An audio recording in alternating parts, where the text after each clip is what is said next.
थाने के अंदर आप जाते हैं ना, कोई क्राइम हो जाता है, कोई पर्चा कराना है, मैंने जनाब मेरी एफआईआर नहीं हो रही, मैंने जनाब कोई चेक डिसऑनर हो गया है, किसी बंदे ने जनाब हमारे जख्मी देखे मारा है, उसने जख्मी कर दिया है, कत्ल कर दिया, डकैती हुई है मेरे साथ, मेरा सामान छीन लिया, पैसा छीन लिया, कोई आपके साथ ऐसा इशू हो जाता है ना, आप थाने जाते हो एफआईआर दर्ज करवाने, थानेदार तो बात ही नहीं सुनता, वो तो जनाब लिफ्ट ही नहीं कराता।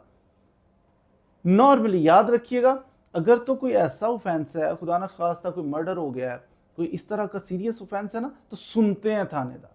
आप एसएचओ के पास जाए, वो बात सुनेगा, एफआईआर भी दर्ज करेगा, होता है ऐसा। लेकिन माइनर को छोटा मोटा हो तो वो कोशिश करते हैं टल जाए ना हो। क्यों? एसएचओ को प्रॉब्लम ये होती है कि यार अगर हर आने वाले को मैं एफआईआर दर्ज करनी शुरू कर दूं, कानूनी तौर पे वैसे पाबंद होता है हर आने वाले की एफआईआर वो दर्ज करे, लेकिन वो कहता है हर आने वाले की एफआईआर दर्ज करनी शुरू कर दी ना, तो होगा क्या कि सारी लाइनें लग जाएंगी, लोग ऊपर हाई एप्स पूछेंगे, मुझे डीपीओ पूछेगा, आईजी पूछेगा, ये क्या है, और तुम्हारे थाने के इलाके के अंदर इतने जराइम होते हैं, तुम क्या कर रहे हो, जराइम को कंट्रोल नहीं कर रहे, इतने जुर्म होते हैं, चोरियां, डकैतियां, रेप, कत्ल, सारा कुछ यही चल रहा है, तुम क्या कर रहे हो, कैसे पुलिस ऑफिसर हो तुम। तो ये इस डर से कि मेरी रिप्यूट खराब हो जाएगी, हर केस नहीं। लेकिन याद रखिए, अगर आपका केस है, केस कोई भी हो, चेक का है, कोई जख्मी करने का, जो भी केस है, आपके साथ फ्रॉड हो गया, डकैती हो गई, चोरी हो गई, कोई भी केस आप समझते हैं बनता है, आप जाएं। एसएचओ दर्ज नहीं कर रहा आपका केस, आप 1787 पे कॉल करें अगर आप पंजाब से हैं। अगर आप नहीं बात बनती, आप किसी वकील साहब के पास चले जाएं, अपनी कचहरी में जाएं, कचहरी के अंदर वकील साहब से रब्ता करके कहें कि वकील साहब मेरी एफआईआर दर्ज नहीं कर रहा। वकील साहब क्या करेंगे, 22 से 22B की पिटीशन दायर करेंगे, एक दरखास्त गुजारेंगे जज साहब को।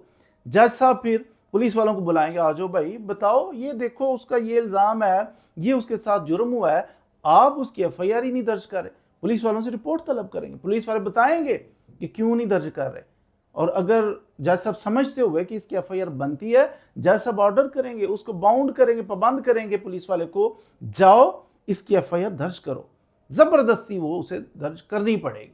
ये तरीकाकार है कि अगर कोई बंदा आपकी एफआईआर दर्ज नहीं करता, आपको कमजोर समझ के, दूसरी पार्टी तगड़ी है, सिफारिश है सियासतदानों की, किसी बड़े अमीरजादे की सिफारिश है, आपकी बात नहीं सुनी जा रही, नहीं सुनता पुलिस वाला, आप वकील साहब के पास हैं, वकील साहब फिर जज के जरिए दरखास्त दे के तो आपकी एफआईआर दर्ज करवाएंगे।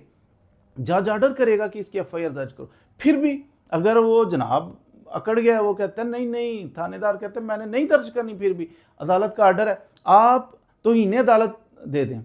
आप कहें कि जज साहब को जाके तो कहें जनाब ये मैंने कंप्लायंस इसकी करवाएं, आपने जो ऑर्डर किया है ये आपका ऑर्डर नहीं मान रहा। जज को गुस्सा आएगा, जज कहेगा इसकी ये जरूरत, मैंने कहा एफआईआर दर्ज करो, नहीं कर रहा। जज गुस्से में आके फिर उसको बुलाएगा, आ जाओ जरा तुम्हारा करता हूँ इलाज, क्यों नहीं किया।